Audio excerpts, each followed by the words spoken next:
Hi, welcome to this week's WE3 Live Clean Tech Innovation Series. Please feel free to type any comments or questions into the live chat and we'll notify the speakers. There have been some big moves in the green hydrogen market this year, and it's our pleasure to have special guest Merlin Hyman today to discuss this brand new hydrogen era. I'll now hand it to our host, Steve Arthur of Smart Energy Water. Thanks, Laurel, and good morning, good afternoon, good evening, wherever you're joining us from. It's great that we can continue to expand our reach with these WE3 sessions and bring you guests from different regions and different sectors as well. So maybe I'll just start off again with just a quick thank you to Laurel and Chris from Z Prime, who's in the background making all of this look as slick as it is. Thanks to those guys for their support and hard work in making these sessions as successful as they've been over the last few years. So I think for me, the key to these WE3 discussions is that we're looking to dig a little bit deeper around some of the key topics and challenges that we're facing currently: climate change, energy transition, sustainable practices, the water energy nexus, in addition to understanding how we can engage, educate and empower people around these topics. So these sessions are really a chance for us to better understand some of the particular opportunities, and that's the area we're going to pick up on today, and the issues that are being faced in other regions, which may not always be as understood globally. So with that, I'm delighted to be joined by Merlin Hyman today. Merlin is CEO of Regen here in the UK. Regen is a not-for-profit centre of energy expertise and market insight, whose mission is to transform the world's energy systems for a zero carbon future. So they offer independent expert advice and market insight in all aspects of sustainable energy delivery, using their technical expertise, industry research and policy knowledge to support a wide range of public and private sector organisations around their clean energy opportunities. So Merlin, welcome. How are you today? Doing great, thanks, Steve. Good to see you. Thank you for the introduction. Couldn't put it better myself. It's great to have you here. Now, Merlin, I've known you for many years and I've always been impressed by your knowledge and focus on what we're going to touch on, which is this crucial interface between environmental progress and the opportunities for business around this journey. Now, I've seen that Merlin and his team are always balancing that keen eye on sustainable outcomes whilst enabling and empowering businesses across the green economy and beyond.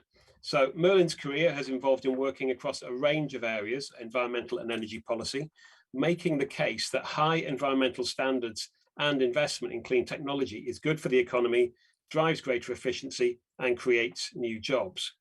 Now, prior to his current role as CEO of Regen, Merlin led an association of environmental industries making the case for action on climate change to the UK government. He's an influential figure in the UK energy policy arena, championing a smart, decentralized, zero carbon system based on renewable energy.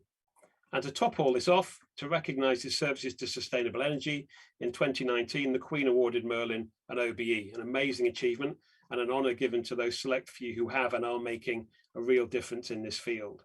So welcome to WE3, Merlin. It's great to have you here. Maybe we start off with how things are with you and your team and maybe your clients as we're emerging and I guess hoping to accelerate out of maybe the last 18 months and the challenges that it's brought. Yeah, thanks, Steve. And I think the team's done incredibly well, and like a lot of people, I guess, that of adapting to this kind of new world, a lot of kind of online working and remote working and working from home. So it hasn't really affected us in a sort of business point of view, but maybe it's made us all focus a bit more on each other and well-being and that kind of stuff. And perhaps particularly, we've got quite a young team, and the area of climate change, could cause a lot of kind of anxiety for a lot of people, particularly younger people, I think. And so working in this space where you're explicitly trying to get the scale of change that you want in the energy system, and it's going a lot slower than you think it should and can be pretty stressful, and put that on, add on that to working from your bedroom. So yeah, so I think that's something we've had to think about a bit more, but hopefully it'll have a sort of longer term benefit, and that we'll think harder, and other organizations will think harder about the well-being of their teams. It's been an interesting development, hasn't it? As you said, that development of changing working patterns. And I guess also when you're working in an area that has such a such an opportunity to influence, you know, the world and the sectors that we work in for good, and yet some of the challenges that brings with the individuals, I guess, who work in our teams who are going to make that difference. Yeah, I mean, this is incredibly exciting in some ways, isn't it? Place to work, space to work in. It's right at the cutting edge. It's, you know, there's a huge amount of focus here over in the UK. Of course, we're hosting the COP26 event in Glasgow next week. I'll be up there, and so it's really dominating the news, and you know, it's everywhere. It's, you know, there's a huge amount of thought and content around the climate agenda. So yeah, very exciting place to work in. Can also be a little bit worrying and kind of, you know, like, are we changing fast enough, you know? And so there's and it is, one of my team is seconded into the Cabinet Office unit organising the COP process, and they've had to have quite a lot of pep talks from people like Christiana Figueres, who ran the Paris process, to sort of, you know, try and help them deal with all the stress and the emotional challenge of it, you know, and telling them they're sort of working on the most important event in human history, you know. And so it's quite, yeah, it's an exciting place to be, challenging, a challenging space as well, and one with a lot of opportunity. Yeah, and it's great to hear that you and your team are right at the centre there. Now, Merlin, I hope I did regen justice in my introduction, but it'd be great if you could maybe just give us a little more flavour around the organisation's backstory, what drives you and your team. I think we've heard a little bit of it there, and maybe where you see your focus being going forward. I mean, you say the issues that you have cared so deeply about for such a long time are really front and center now, aren't they? So maybe a quick bit of backstory and just where your focus is shifting to at the moment. Yeah, well, on a personal level, I've worked in the environmental agenda and environmental policy and energy policy all my career since you know, since sort of '92 when I graduated. So this has been a sort of lifelong, you know, focus for me. In some ways, great to see the level of attention and focus now. In some ways, a little bit frustrating that, you know, what was that? 30 years ago, we knew all this stuff, and why didn't we get on with it then? But that's, I guess that's just natural to feel like that sometimes. In terms of then the role of Regen, I mean, you know, we are very much a mission-led organisation to try and accelerate that transition to net zero energy, and within that overall focus of climate and energy is kind of our space. About 30 people, and I've come out of working in a lot of policy and influencing government issues and working with NGOs and the like. And one thing that struck me is that, you know, sometimes the people setting the agenda, being very passionate in their campaigning, didn't have a great deal of expertise in the actual sector and in the system. Yeah, and the energy system is a complicated thing. It's perhaps too complicated, I sometimes think. And so I think if we're going to kind of, you know, address the barriers to the scale of change that we need, then, you know, they're going to need to be organisations who are kind of who are there for a mission purpose, but who really have deep understanding of the energy system. You know, once we all start plugging in EVs, you know, will the local networks we plug into, will they still work? Will they fall over? What level of investment will be required to enable that? Now, how are we going to get smarter about when we use energy to line up with when we've got energy in a more variable, renewable based system? How are we going to store energy in the future when we know we're not using fossil fuels, we're using other means, but we still have a cold week with no wind, you know, and dark week in winter, say here in the UK anyway. We have plenty of those kind of weeks.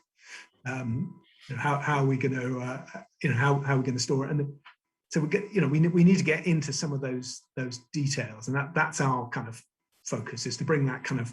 So I sometimes say that we like to conform the kind of reforming zeal of an NGO with the expertise of a sort of boutique energy consultant.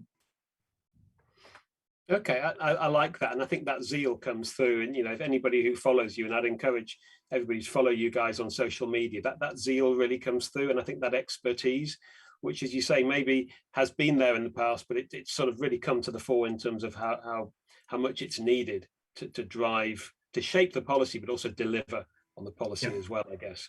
So we want to, we want to drive change, but we want to do it from a point of facts, evidence, objective thinking, basically. I can sum it up. Absolutely. Okay. So let's come on to the WE3, the theme for today, shall we? This is the role that hydrogen could have in the clean energy revolution, and specifically some of the enablers and maybe some of the barriers that there could be to this wider energy transition. So I'm conscious that we've got an audience from around the world, Merlin, with different dominant heating sources and legacies to address. So maybe could you just paint a quick picture of where we are in the UK in terms of the sort of natural gas reliance that we've got, and how this policy landscape is changing around net zero, and maybe a little flavour, and I know it's complex, just a quick insight to the sort of deregulated nature of the energy sector here as well. Okay, so the UK is actually, a fairly advanced position on the kind of decarbonisation of energy journey. Last week we government published our net zero energy strategy. We're at getting towards 50% of our power from renewables, not quite yet, but getting up there.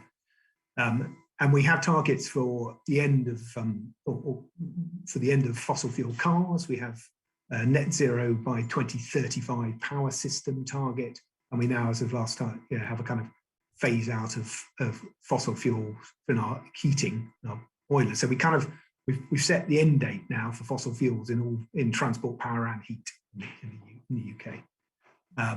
So quite, 14, 13 years basically to make a really still dramatic transition in how we generate power, away from fossil fuels, which have kind of been, it's a dominant factor of our industrial heritage for hundreds of years, the things that kind of really dominated our society. And we're essentially saying by 2035 that, they'll be pretty much out of the system. So it's pretty kind of remarkable change. Of all those in the UK, the most difficult thing probably is heating. And the UK has, I think, quite unusual in that 85% of our homes are heated by natural gas. So we have kind of one pretty dominant heating source. And we also have actually very inefficient leaky homes, the most leaky in Europe. So we kind of make up for the leaky homes by putting loads of power into them from natural gas boilers. So that is the sort of current, perhaps that's a big problem that exercise in the UK at the moment. That's really getting into people's homes. That's not just changing some stuff at the end of a grid somewhere that, I just plug in my iPhone charger and it comes from something different. This is like someone coming into my home and actually, changing the way it's heated. So that's a big difference. And the UK has a decentralized, deregulated energy system where our suppliers are completely not linked to the people that run the grid, or probably generally to the generators. So the people I buy my power and my gas, and my heating off, are not the same people that run the network, and they're not the same people that generate the power generally. There's some crossovers. So that, in some ways, that makes it quite an innovative, fast-moving industry. It's not dominated by great big kind of, organizations have been there forever and huge sunk investments in doing things one way. There's opportunity for innovation. But it does also slightly make things quite difficult, because sometimes these things are best done on a sort of street or area by area basis, or most efficiently done. If you want to, put into external wall insulation, you don't want to put it on one house at a time. You want to do the whole area, but each house buys their power from a different supplier, and they can change anytime they like. So it's quite a dynamic, innovative market, but it's quite a difficult market as well to sort of drive change, sort of systematic, well thought through change at the scale needed. I mean, that's probably fine if you're happy for things to change, the market sort of to change incrementally. But when you're talking about taking out fossil fuels, which have powered our lives for these years completely from our energy system by 2035, and that's just a huge transition, and it's going to require, it's just going to be a massive challenge and require change in everything, essentially. And do you think that ties into, you mentioned about the reliance that we have on gas, and it's a very emotive subject, because this is about getting into people's homes and changing the way that they heat their homes, one of the basic needs that we have. Do you think there's as much of a technology journey that we've got to go along, as well as a sort of messaging and a behavioral piece, and maybe even a bit of reassurance that this change can still result in hopefully energy efficient living that people are still able to benefit from? Yeah, we're just in the foothills, really here. It's a huge shift, and most people in the country haven't even really aware that gas boilers are a problem for climate change and decarbonisation. I'd say they haven't really just begun to have that sort of conversation here in the UK. And I mean, the analogy we like to make over here, and you see, is with the shift to electric cars, which is now, going in the States, but certainly in Europe. And I think the Tesla was the best. So the 3 was the best-selling car in Europe last month for the first time. And what happens that policymakers kind of mandated, and I think it was California, isn't it, that had that first zero emission vehicle mandate. They said you've got 1% of your fleet has to be zero emission. So they kind of tried to get the technology going. They provided incentives to early adopters. And then once we started to see our neighbours driving them, and we'd had a try on one and they looked pretty good, then the government said, right, actually we're banning the fossil fuel ones by 2030. That's it, guys. You're going to have to start getting on with this. So that we're much at an earlier stage in terms of heating in the UK. We're going to have to we're still trying to build confidence in the alternatives, really get enough of a market going that people can start to see people and know then a neighbour who's done it and get a bit of confidence. And there are various and there are some big challenges in that. It's relatively easy to buy a different car, isn't it? Next time it's a lot more complicated to have someone come in your home and take your gas boiler out and put in a heat pump or something instead. And that's as you say, more invasive. So yeah, it's definitely the biggest challenge we have in the UK in terms of decarbonisation and tackling climate change. So we've talked about the energy transition. It's often characterised, isn't it, Merlin, as a move from molecules to electrons, and we know it's not that simple. But and there are challenges around building heating strategies as we move to net zero, as you said. How would you characterise some of the current plans and the challenges that you're concerned maybe aren't being addressed quickly enough in some of these areas that we've touched on? And then we'll pick up maybe some of the hydrogen theme after that. Yeah, I mean, how long have you got in terms of some things that aren't being addressed quickly enough? I mean, we have this huge transition of the power system in the UK. We sometimes think that's the sort of easy bit, and the bit we're pretty much know what we're doing. We're going to get a lot of wind and solar on the system. We're going to have some storage. We'll probably still have some backup gas for a while. We try and make sure the system's completely robust.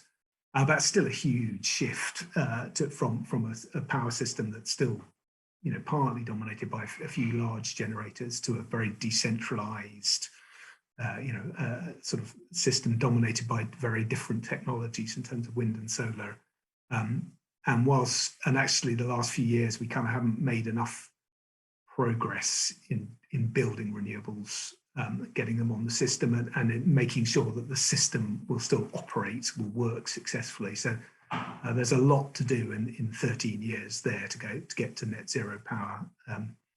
That's definitely a big issue. I think transport, the charging arrangements and the way that particularly perhaps the way the network will cope with everyone, that our whole cars, were vehicles.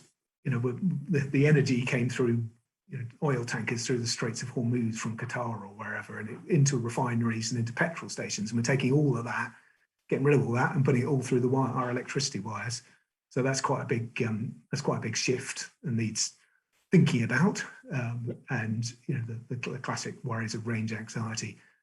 And it's interesting there, and it starts to bring in these things that over here tends to get called the just transition, or some of this stuff. What happens is that those with resources and money just do better, and those who are struggling don't. So if I've got a Tesla and a smart meter and an Apple iPhone or whatever, I can set up my Tesla to be very smart and charge at night time, and sometimes I might even get paid because there's so much power free on the system. Then I actually get paid, and I've got paid to charge my Range Rover, but somebody else with no car at all on a prepayment meter, it's not, getting a bus is paying more. So when you get a transition of this scale, I guess what I'm saying is that it has big societal impacts where people work, but hits them in the pocket, etc. And you have to kind of think through all of those, because and I think maybe, if I was to pick one thing, it's that transition and really thinking through some of the implications. Because if we don't,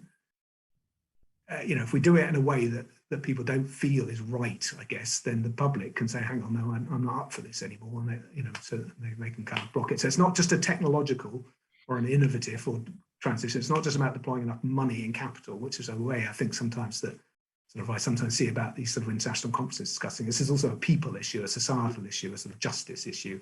And that's perhaps some of the biggest challenges. That inclusiveness is a real area that I'm particularly interested in as well, and seeing that just transition, as you mentioned, is going to be key to the success of this. It can't just be a transition for the few, as you say, the few lucky ones. So let's come on to hydrogen then, because there's a lot of talk around hydrogen at the moment. Every colour under the sun seems to be being attached with. It's green, it's blue, it's purple. How would you sum up maybe kind of the role that hydrogen has in maybe some of these parts of the energy transition that we've talked about? Yeah, sort of Joseph and his multicolored dream coat, I think sometimes seems to come to. I saw someone talk about turquoise hydrogen the other day. Okay. I was not quite sure what it was, but I didn't see it. So the obvious challenge here for hydrogen is there's a bunch of parts of the economy which is very difficult to see how we're going to electrify. So heavy industry, heavy goods transport, some marine areas. Maybe that's wrong. Maybe we will find electric solutions to them, but those look technically really quite difficult. And so hydrogen is a kind of alternative to fossil fuels in producing, in a sort of using molecules to deliver energy, which hopefully we can make in a low carbon way, and that we don't at the moment, but we can see our perhaps way to doing that, which might provide a solution to things like cement production, steel production, marine vehicles, heavy goods transport, where at the moment we don't really have a technical solution to achieve zero carbon. So that's the kind of the obvious kind of opportunity. There is a lot of talk, and we talked a bit about heating homes and things. There's talk about, well, couldn't we've got we heat all our homes by natural gas. We've got all the pipes. Why don't we just replace the natural gas with hydrogen? And we don't need to bother with changing anyone's boilers. Just tweak them over a little bit, and that'd be nice and easy. That looks very hard and very complicated, and it's there's a lot of questions and challenges between that being possible. So that's a whole debate there. But I think at the level of sort of, as I say, of the industrial decarbonisation, what's industrial? It's about 15% of UK carbon emissions come from the industrial sector. And as I say, certain types of transport, then hydrogen or related fuels look like a technically feasible option to some very difficult challenges. And that might link well with renewable power, because renewable power, you're going to have there's going to be times where you can have surplus production. And the idea of perhaps turning that into hydrogen to use at other times or in certain industries looks quite attractive.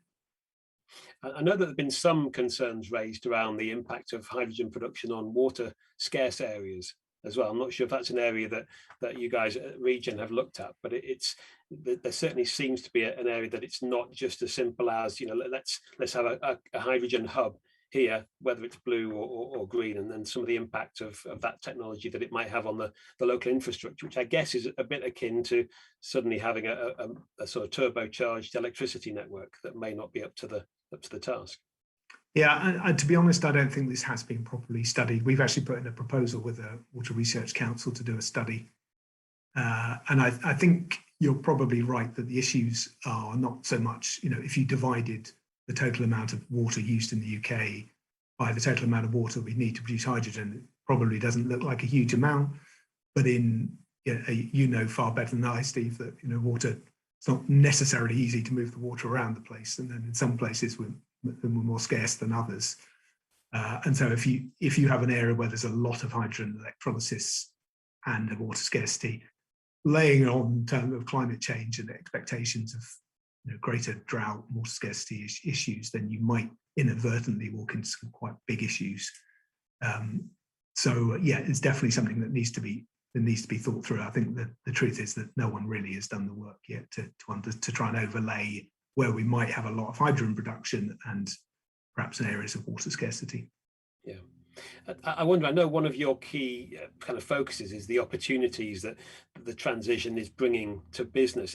Are there sort of areas, or are we starting to see those centres of excellence, that kind of ethos come through, where we could see hydrogen being something that, whether it's regions within a country or countries themselves that are starting to, you know, push themselves forward in the hydrogen arena? Well, and hydrogen specifically, I mean, I think there's opportunities in all these areas, and sometimes we think about the costs of sort of net zero carbon and net zero transition, but you know, we're investing in things like, you know, new sources of power that we rely on ourselves, on more warmer, you know, easier to heat homes, in you know, cars and vehicles that are more efficient. So you know, a lot of this is investment, which I think should result in a much better world and, you know, much lower costs in the future. But hydrogen, I think, has attracted a lot of attention across the globe because it seems to be a fairly analogous, a relatively easy transition for all of those industries currently involved in fossil fuels to sort of move a lot, you know, alongside that, and sort of step from that into hydrogen, and possibly you can become an expert, a world leader in hydrogen, and export hydrogen and send it around the world. You know, so one of the big challenges of a transition of this scale is that you create new opportunities, but those aren't necessarily the opportunities, and the jobs aren't necessarily quite where the old ones were. And you sometimes see trade unionists. I saw a guy up in Aberdeen saying, well, look, you want me to, you're stopping all our oil development off North Sea here, but and you tell me there's all these new jobs, but you know, where are they? And well, they're not perhaps in the same place. And so the idea of kind of being able to take the skills, the expertise, the people, and rather than just sort of dump the, you know, just have to try and figure out how to move them into completely different areas, localities, to have something which is a bit more analogous but easier. I think it's quite attractive from a kind of industrial strategy transformation point of view. I think we need to be a bit careful that we don't let that lead the way. If hydrogen is the right, you know, it still needs to be the right thing for zero carbon and for climate change. We can't just do it just because it looks like a good industrial opportunity, because we're kind of missing the point if we do that. But yeah, I think that's why you see countries and places like Australia getting very interested in hydrogen as an industrial opportunity. So Merlin, we mentioned COP26 at the start of this chat. I want to. This is a sort of dream ticket question I've asked some of my other guests. It sounds like you guys are going to have some presence there anyway, up in Glasgow. But if I'd managed to rustle up a ticket for you to address the main plenary session, you've got 30 minutes in front of the leaders who are there. What would be yours and Regen's call to the attendees at COP26? Yeah, well, that's an interesting one, and they seem.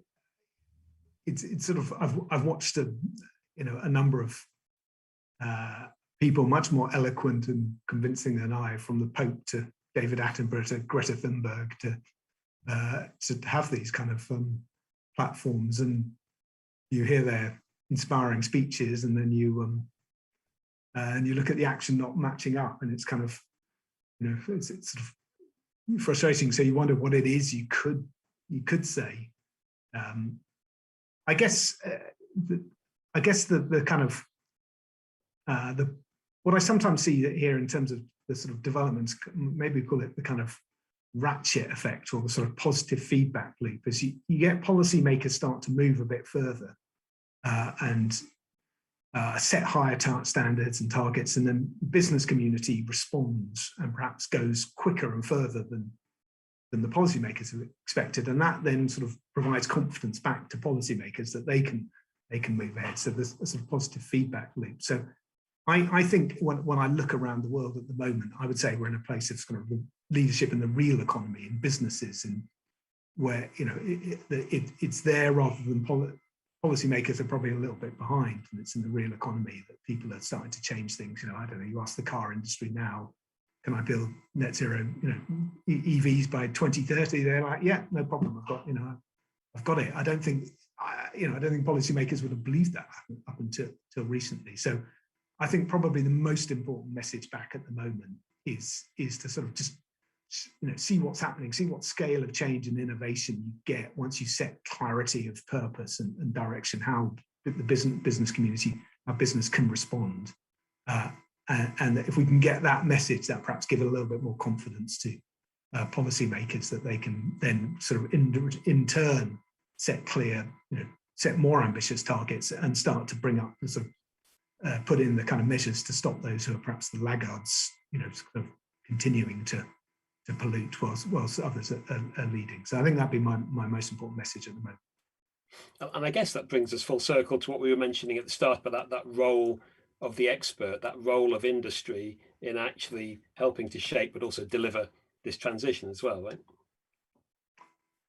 Yeah, this is, it was interesting looking at just over here in the UK, some figures. So, I mean, these are probably somewhat finger in the air, but if you look at so we published this big net zero strategy, the government last week, and it's 368 pages. So if anyone on the call hasn't got through it all yet, then sympathise with them. But as so often, the interesting bits are often buried in the appendix. And page 328, I think, had a table, and it says how much are we going to need to spend in each of the areas, invest, public and private, as a country, and basically on net to achieve net zero. And basically, it said at the moment we're spending about 5 billion a year, and in a few, but in the next, within a couple of years, we need to go up to about 33 billion a year. So about a 6-fold increase in the level of investment that's going into this area. And so that that I think kind of tells you about the scale of change and investment that's going to be required. And the question, so if you look at the budget that just came out this week in the UK, the Chancellor's proposing to spend about 8 billion of public money. So we're talking, so within in 2 or 3 years. So we'll need 32 billion overall of investment a year in the UK to achieve net zero. Out of that, public is something like 8 billion. It's difficult to know if the figures are exactly comparable. Well, so that tells us, simple arithmetic, that the other 25 billion odd is private sector investment, 25 billion a year just in the UK to achieve net zero. So, this is not an area where most of this is going to come from the government. There may be particular areas, pump priming, getting things going. Most of the money has to come from the private sector of business, and they have to. So it's getting the incentives in place and the frameworks and the confidence that if they invest and innovate, then the market will be there. That is is more the role of government. So, but just looking at those figures, 8 billion of public sector, 25 billion of private sector, just gives you a sense as to the role of the private sector and business in this shift. They're pretty sobering numbers, aren't they? I'm conscious of time, and as always, I could chat with you until the cows come home. But we've had a question come in on this, and it brings us back to the point which I think we both feel very strongly about, which is the just transition. And there's a question which has been fed through about how, and we'll have to summarise it. I guess it'd interest your thoughts. How do we address what some of the key levers to addressing that unjust energy gap and bringing lower income communities along? Is that an area that you've got maybe some thoughts on some of the approaches that can be used? Yeah, I think this is it's an area we need to think through carefully in each area, in each sort of aspect of this energy transition. And I think we're going to have to target support. So if we think about heating homes, then it's just not going to be realistic for people on low incomes to find 10 grand, 10,000 quid to change over their heating system. That's going to need to come from, be supported, from the public purse. It's going to be, when we think about transport, at the moment in the UK, it's often a lot cheaper to fly somewhere or to drive somewhere than it is to take public transport. And we seem to have got just in the budget. There's yesterday reduced air passenger duty at the time when rail fares are going up. I don't think there's a sort of a magic bullet answer there. I think what we're going to have to do is, as we go through this shift and think in each area, if we want more people to go around public transport, I mean, and we recognise the poorest in society probably don't. It's more true in the UK, perhaps in the US, don't even have a car. Then, you know, we're going to have to think about that and make sure we get the incentives right. If we're going to spend money to decarbonise the power system, perhaps we need like a sort of fair use, like a certain amount of power that you get at a relatively low cost. And then beyond that, if you want to change, if you've got 2 Range Rovers or Jeeps or whatever it is, and you want to charge them both, then, well, you're using the system a bit more there, aren't you? You're going to have the infrastructure is going to have to cope with you, you know, charging up your Range Rover, and maybe it's fair that you pay a bit more for that. So yeah, I think it needs to be a sort of, you know, in each policy area, it needs to be a key kind of chapter in the plan, is the, you know, fairness, just transition. How do the costs fall of what's going on here, and how do we think that through carefully? That's something we haven't really, we're not doing a very good job on, I would say, at the moment here in the UK. And I wonder if that's something that naturally tails behind the exciting, the sort of sexy technology push, when some of that equity and just approach maybe doesn't get the same sort of limelight and energy that it needs behind it. But maybe that's a discussion for another day. Look, Merlin, our time has caught up with us. It's been absolutely fantastic catching up with you today. So many thanks for your time, and your energy, your expertise, and your enthusiasm comes through massively. So just a big thank you from us here for joining us today. Thank you very much, Steve. It's been a pleasure. Absolutely, thank you. That's it for today. Thank you to Merlin for joining us, for a really great insight into everything around hydrogen and some of the wider opportunities around this decarbonisation journey. So thanks, Merlin. We'll be taking a short break on WE3 after today. We're hoping to bring you a conversation highlighting some of the outcomes and reflections from the upcoming COP26 meeting in Glasgow soon after the event closes. So keep an eye out for that from us and from Z Prime. And for now, just again, thank you to Merlin, and thank you to all of you for joining us, and goodbye.